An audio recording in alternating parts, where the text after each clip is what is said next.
Warning! This show isn't for the faint of heart, the easily offended, or the ones who think Whoopi Goldberg and The View are delivering truth instead of daytime gossip wrapped in propaganda. We deal in facts, fire, and sometimes a little fun. But make no mistake, the conversations we have here can sting. If you're allergic to reality, if you can't handle sarcasm sharper than Gavin Newsom's hair gel, or if you think safe spaces extend to podcasts, you might want to change the channel now. For everyone else, buckle up, because tonight we've got some heavy stories, some hard truths, and yes, a little Cajun spice coming at you. Good evening, America. And before we jump in, let me first apologize. We didn't have shows on Wednesday or Thursday because I was on the road, driving back home to Colorado after spending a few weeks down in Louisiana with my mom. Family comes first, and I don't regret that time one bit. But I also know a lot of you count on this show to cut through the noise every single night. I appreciate your patience, and I promise you tonight we're coming back swinging. Here's what's on deck. First, the Tylenol controversy. Trump makes a comment about pregnant women being cautious, and instead of a real conversation about science and safety, we've got people overdosing on Tylenol to spite him. Killing themselves, wrecking their livers, even putting unborn kids at risk, all in the name of hating Trump. That's not protest. That's suicide dressed up as politics. Then we'll break down the shocking shooting at the ICE facility in Dallas, where a gunman climbed up with a rifle, left notes about terror, and ended up dead after killing a detainee and wounding others. It's the kind of targeted attack that shows just how dangerous the rhetoric around immigration has gotten. And finally, we'll tackle the venom still flowing from the left even after Charlie Kirk's assassination. Whoopi Goldberg calling for the 25th Amendment, Jasmine Crockett voting against condemning political violence, Gavin Newsom doing his usual dance. They claim to condemn violence while still pouring gasoline on the fire. And we're going to call it out. So, pour the coffee, settle in, and let's make up for those missed days the only way we know how. With facts, fire, and a little bit of Louisiana spice still lingering in the mix. All right, enough of the warm-up. Let's bring in the crew. Because Friday's not Friday without the voices that make this show tick. MAGA fire. Friday, baby, and I've been waiting all week for this. The media hacks, the swamp rats, the globalist stooges, they've all been running their mouths, and now it's my turn. And I'm not coming in with a water pistol. I'm coming in with a flamethrower. People overdosing on Tylenol because Trump told the truth? That's not politics, that's a Darwin Awards convention. The shooter in Dallas? That's what happens when the left keeps demonizing ICE and turning law enforcement into villains. And then Whoopi, Crockett, Newsom, all out here proving Trump derangement syndrome is the most contagious virus in the country. I'm ready to torch the lies and let the truth roar. Balance matters and perspective matters. I'm not here to chant slogans or worship politicians. I'm here to separate the fact from the frenzy. And the frenzy this week has been something else. Tylenol suddenly becomes a political football because of one comment from Trump. And now we've got people literally hurting themselves to make a point. Dallas becomes another flashpoint in the immigration debate, and already the narratives are twisting the story. And then there's the rhetoric. Leaders who should be calling for calm keep reaching for headlines instead. My goal tonight is to cut through the chaos and give our listeners the bigger picture that cable news won't. You want to see the strings behind the curtain? This week is a case study. Look at the Tylenol panic. Big pharma lawsuits waiting in the wings, FDA suddenly initiating label reviews right on cue, and media outlets amplifying fear to keep the clicks rolling. Dallas, you think it's an accident that federal facilities are soft targets right now when the administration wants more control and more surveillance? And then the rhetoric from the left. The more chaos, the more division, the easier it is to consolidate power. To me, all of this connects, and I'll be laying it out piece by piece tonight. And I'll be honest with you, from where I sit, this week shows why trust is collapsing in every direction. Pregnant women don't know what to believe anymore because politicians are out here making medical pronouncements Migrants are dying in facilities that were already dangerous, and shooters are making it worse. In rhetoric, let's be real, it's toxic on both sides. The right has its firebrands, the left has its flamethrowers, and the people stuck in the middle are the ones paying the price. My role tonight is to push back, to bring the human angle, and to remind everyone that policies aren't just politics, they're life and death. And that's why I love this crew.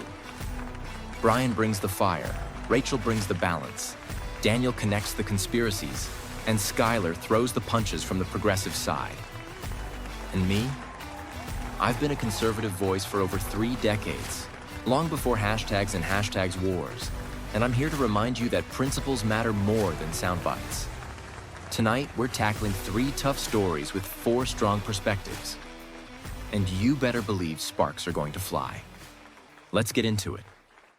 Tonight's show is brought to you by the Caleb Rourke thriller series, The Covenant Protocol and the Prophet Directive, with Black Echo Rising coming soon. If you like high-stakes action, conspiracies ripped from tomorrow's headlines, and a hero who refuses to bow to the system, you need these books on your shelf or on your Kindle.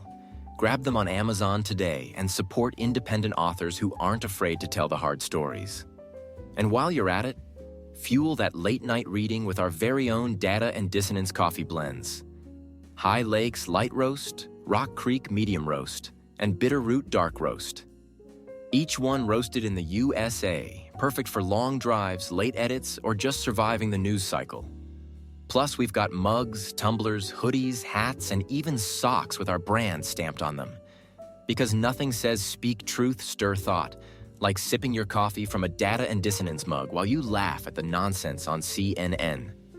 Check out the full lineup at dataanddissonance.printify.me. Books, coffee, merch, all of it supports the show and keeps us free to say what needs to be said. All right, crew, let's jump into the first story tonight. Trump says pregnant women and young kids should be cautious with Tylenol until the science is settled. And suddenly, the media is in meltdown mode. The FDA quietly admits the evidence is suggestive, not conclusive, and the OB/GYN associations are still saying it's safe when used correctly. But instead of having a real discussion, we've got people online bragging about taking handfuls of Tylenol just to own Trump. Think about that. They're overdosing, wrecking their livers, putting their unborn children at risk, literally killing themselves in the name of hating Trump. This is beyond politics. It's suicide dressed up as protest.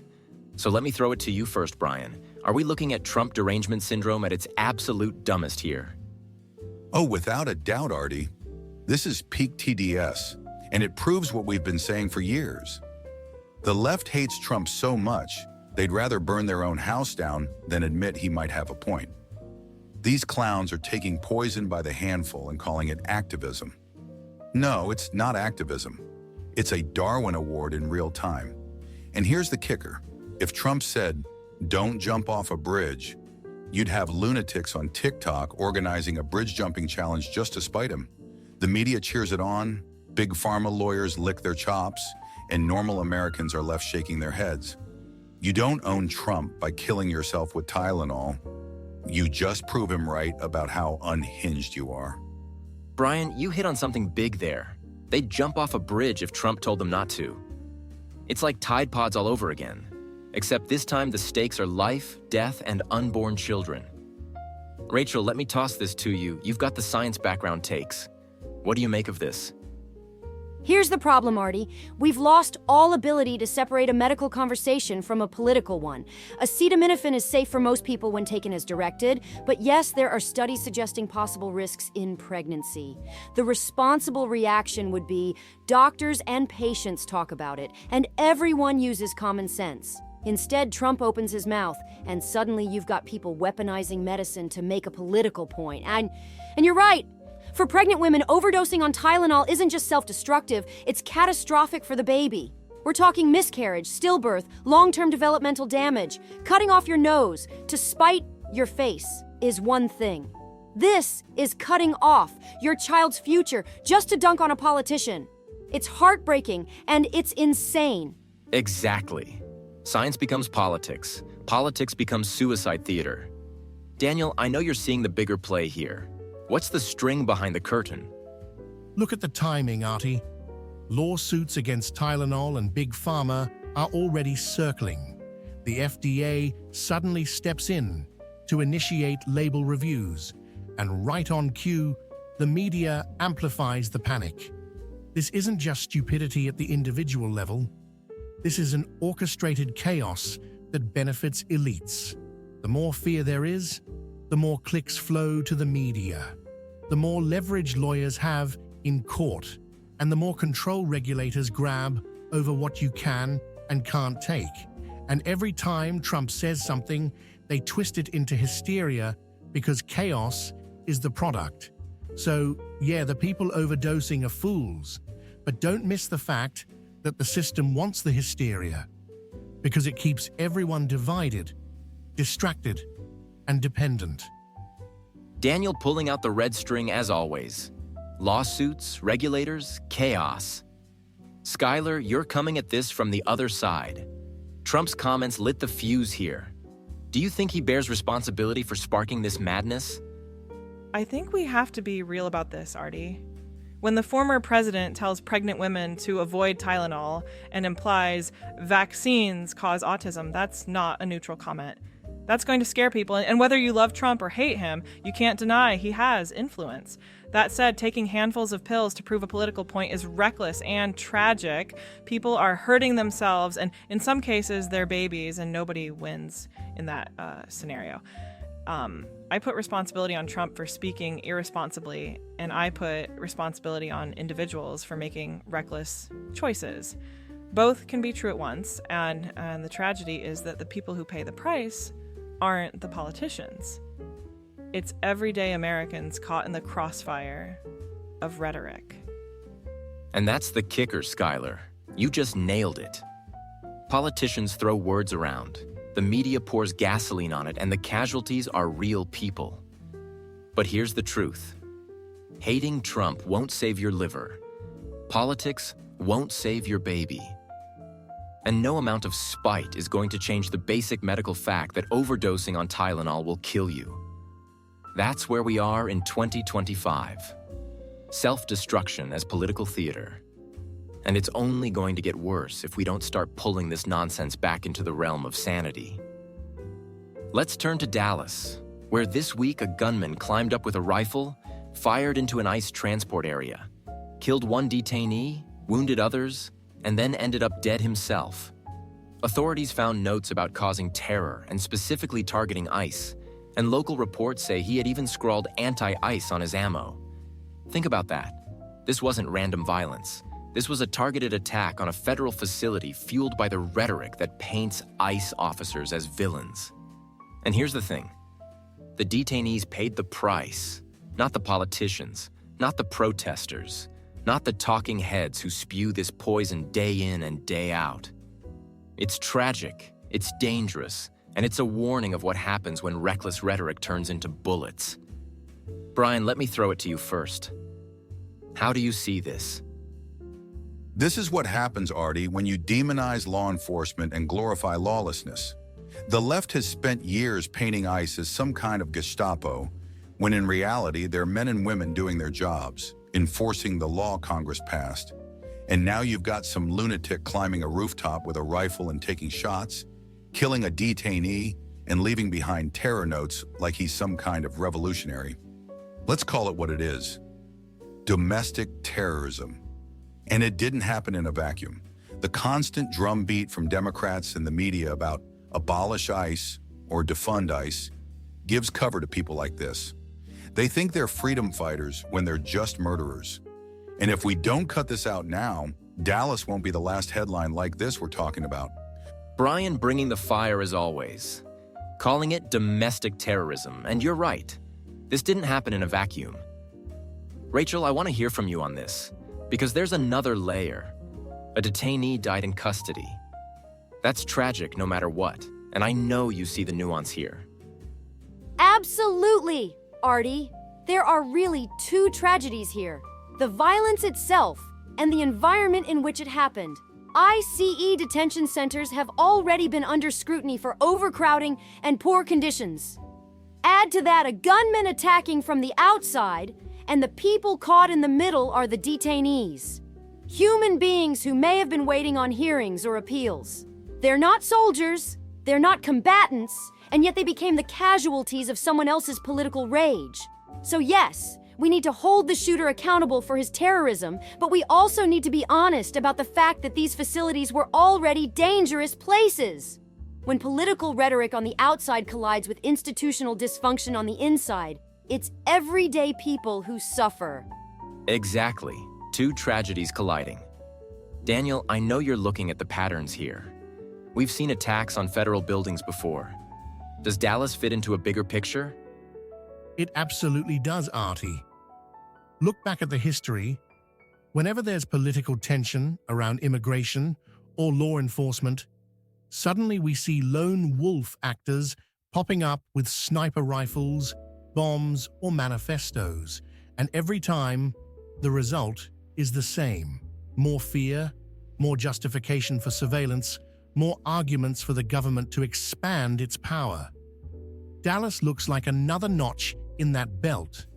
The shooter leaves behind terror notes, ICE gets painted as under attack, and suddenly the narrative is that federal facilities need more militarization.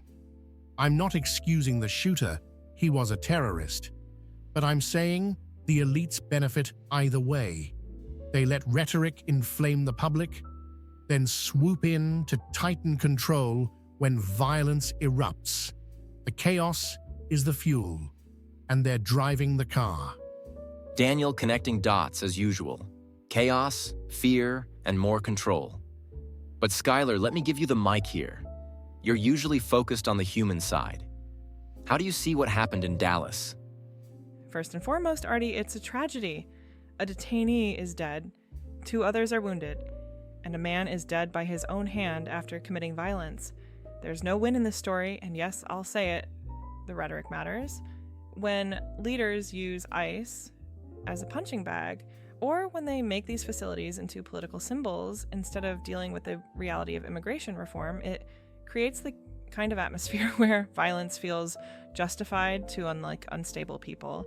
But I'll also add this: if we keep treating migrants as disposable and keep running detention centers that are overcrowded and unsafe, we're setting up more tragedies, whether there's a shooter or not. The left needs to stop inflaming the violence. The right needs to stop pretending the facilities are fine, and we need real solutions instead of body counts. And there it is. No winners, only losses. But here's the truth. ICE agents didn't build the broken immigration system, and detainees didn't ask to be targets in someone else's political war. A shooter with a rifle made sure innocent people paid the price for his ideology. That's terrorism, plain and simple. And the fact that this is happening in Dallas, Texas, a place that knows its share of history with political violence, should be a wake-up call for everyone. Rhetoric has consequences. Demonizing law enforcement has consequences. And when bullets start flying, it's not the politicians who bleed. It's the people on the ground. Let's close tonight with what's been gnawing at me all week. The rhetoric after Charlie Kirk's assassination. You'd think the country could come together for 5 minutes to agree that political violence is unacceptable. But instead, we've got Whoopi Goldberg using her soapbox on The View to talk about the 25th Amendment and Trump's UN speech, Jasmine Crockett voting against a resolution condemning political violence and honoring Kirk, and Gavin Newsom doing his slick politician routine, condemning the murder with one breath and then treating Kirk like a cautionary tale with the next. This is what passes for leadership on the left. They say we oppose violence while still pouring gasoline on the fire. Brian, let's start with you. How do you see this? I'll tell you exactly how I see it, Artie. It's cowardice and it's hypocrisy. Whoopi Goldberg sits up there in front of a daytime audience and says, "Don't use violence, use the ballot box," but then pivots right into pushing the 25th Amendment like it's candy. Translation? We couldn't beat Trump at the ballot box, so let's call him insane and remove him. Jasmine Crockett, she couldn't even bring herself to vote yes on condemning violence and honoring a man who was just murdered. That's not courage, that's hate. And Newsom, he's the slickest of them all. Oh, we condemn violence, while still smirking and suggesting Kirk somehow brought it on himself by speaking to young men. They can't help themselves. They hate us so much that even in death, they can't give 1 inch of decency. It's disgusting. Brian, you called it hypocrisy, and I think you're dead on. Rachel, I know you like to get to the nuance. What do you take away from all this? Artie, here's the nuance. Words matter and leaders know it. After an assassination, the most responsible thing leaders can do is lower the temperature. Period. But what we've seen is this split messaging. Condemn the act, then immediately pivot to partisan points. That's not leadership. That's opportunism. Whoopi's 25th Amendment talk wasn't directly about Kirk, but it still feeds the climate of suspicion and instability. Crockett's vote was symbolic. And symbols matter. Refusing to condemn violence sends a message whether she intended it or not. And Newsom's "we should learn from Kirk's ability to reach young men" could have been a moment of bridge building. But instead, it came across like a backhanded compliment. The tragedy is that instead of unity, we got more division at the exact moment the country needed the opposite. Good point, Rachel. It's not just what they said. It's what they didn't say. Daniel, I know you're seeing connections here. What's the bigger play? Look, Artie, every time something like this happens, the ruling class sees an opportunity. Kirk is assassinated, and suddenly it's not about mourning or unity. It's about narrative control. The elites say, "Don't be violent," while subtly pushing the idea that conservative speech is dangerous. That's the setup. Whoopi floats the 25th Amendment to keep Trump's legitimacy in question. Crockett refuses to condemn violence, so the left base feels vindicated. Newsom plays both sides so he can look compassionate while still keeping conservatives demonized. It's a formula. And what's the result? More fear, more distrust, and more reason for the government to step in and protect us by cracking down on speech they don't like. To me, this isn't random. It's exactly how they consolidate power in moments of crisis. And there's Daniel pulling back the curtain. Narrative control, speech control, power grabs. Skylar, you've been listening. From your perspective, is there a different way to see this? I think there is, Artie. Look, I'm not going to defend every comment made this week because I agree some of it was tone deaf, but I also think grief and politics are messy and people don't always get it right. Whoopi probably should have kept the 25th Amendment out of that conversation, but she did clearly condemn violence. Jasmine Crockett? I get why her vote looks awful, but she explained that she didn't want to endorse a resolution she felt was political theater. And Newsom, he actually surprised me by acknowledging that Kirk reached young men in ways Democrats haven't. That's not gasoline. That's honesty, and we should pay attention to it. So, yes, the rhetoric has been harsh, but I also think there's space here to learn, to recognize that Kirk left a mark, and that leaders on both sides need to do better about dialing down the fire. And Skylar, I'll give you credit. At least you're willing to say Crockett's vote looks bad. Because it does. Here's the bottom line. When a man is assassinated for his speech, there's no room for yes, but. You condemn it fully, period. No conditions, no pivot to politics. Whoopi, Crockett, Newsom. They all had a chance to show real leadership and they blew it. They chose partisanship over principle, and in doing so, they told America exactly where their priorities are. If we can't even unite against political violence, then God help us, because the road ahead is only going to get darker. All right, MAGA Fire Friday means I'm torching the lies straight from the top. Let me tell you what burns me up this week. The left thinks they can dance on Charlie Kirk's grave with their rhetoric, and we're supposed to just sit back and nod politely. No way. They call him a bigot, a racist, a hater, but the man was assassinated for words, not weapons. And now the same people who scream about democracy are just fine with leaders being gunned down if they disagree. That's not democracy. That's mob rule with lipstick on. And as for these clowns overdosing on Tylenol to spite Trump, that's not protest. That's proof the left is addicted to self-destruction. We don't need safe spaces. We need safe streets. And the only way we get there is by firing back, not with bullets, but with ballots, with voices, with truth. That's my MAGA fire for the week. Now, if you want to see the red string on the board this week, it's all about chaos as currency. Think about it. Tylenol panic, big pharma lawsuits waiting, FDA gets to flex, and politicians get their headlines. Dallas ICE shooting, a lone wolf with anti-ICE ammo conveniently reinforces the idea that federal facilities need more militarization. And the rhetoric after Kirk's assassination? Perfectly designed to say conservative speech is dangerous.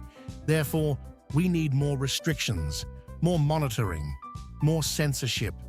That's the trifecta, Artie. Health panic, security panic, speech panic. Every one of those stories drives us toward the same outcome. Government and elites tightening the leash on ordinary people. This isn't conspiracy theory, it's conspiracy fact playing out in real time. And if you connect the dots, the picture isn't pretty.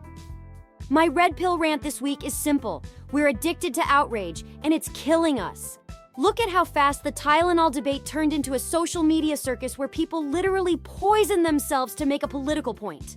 Look at Dallas, where detainees and agents alike became targets of rhetoric instead of being seen as human beings. Look at the response to Kirk's death, where even in the face of assassination, leaders couldn't lay down their swords for a single day of unity. This isn't about left or right anymore. It's about sanity versus insanity. And the red pill is this. If we don't stop feeding on outrage, if we don't start valuing truth over clicks, we're going to tear ourselves apart from the inside out. That's the hard truth. And it's one America needs to swallow fast. From where I sit, this week shows that both sides are failing regular people. Pregnant women are stuck in the crossfire of political fights over medicine. Immigrants are stuck in dangerous facilities that become shooting galleries, and citizens are stuck watching leaders treat an assassination as just another partisan weapon. It's exhausting, and it's corrosive.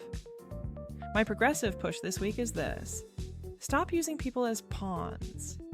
If Trump has influence, he should wield it carefully, not recklessly.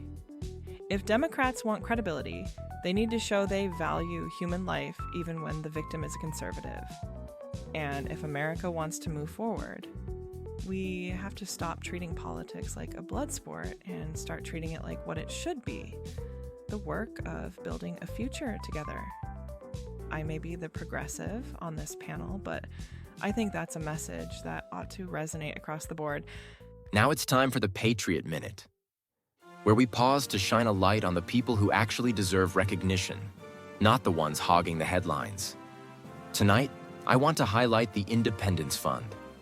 They're a veteran-founded nonprofit that provides mobility devices, adaptive equipment, and family support to severely wounded vets who gave everything for this country. They're not out there looking for clicks or clout. They're changing lives one veteran at a time, making sure warriors who came home broken aren't forgotten.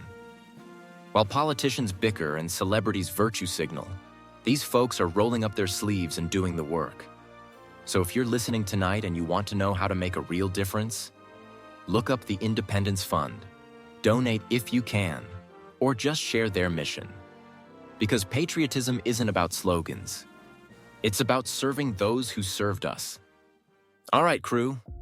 It's been one of those weeks where the headlines feel heavier than usual. We've covered the Tylenol panic, the Dallas ICE shooting, and the rhetoric still pouring out after Charlie Kirk's assassination. And now it's time to bring it home with some final thoughts from each of you. Because this show isn't just about the stories. It's about what they mean for us as Americans, as families, and as a people trying to navigate through the madness. Brian, I'll let you lead it off. My final thought is simple, Artie. America is sick, but not from Tylenol. We're sick from hatred, division, and a media machine that thrives on keeping us angry. Look at the fools swallowing pills to spite Trump. That's not protest. That's proof of how far gone some people are. Look at Dallas. ICE officers and detainees caught in the crossfire of a shooter poisoned by rhetoric. And then look at Congresswoman Crockett voting against condemning political violence. What message does that send? That it's okay when it happens to us? That it's acceptable if it silences a conservative voice?